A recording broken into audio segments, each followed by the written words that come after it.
Serangan terbaru terekam jelas dari arah Lebanon ke wilayah yang diduduki pasukan pertahanan Israel.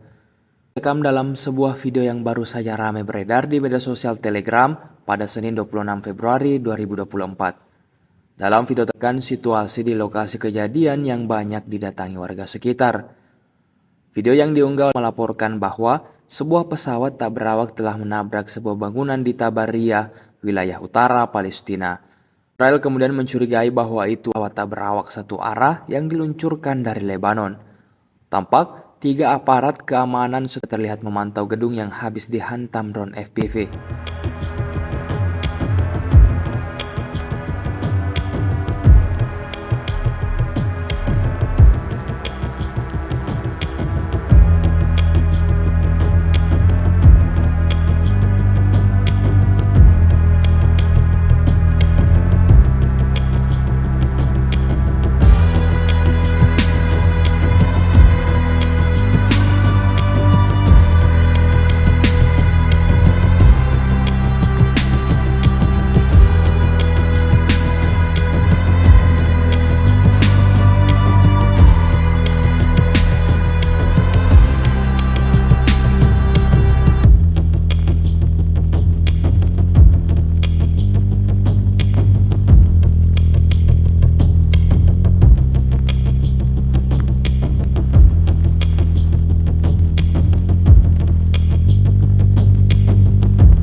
Download Tribun X sekarang, menghadirkan lokal menjadi Indonesia.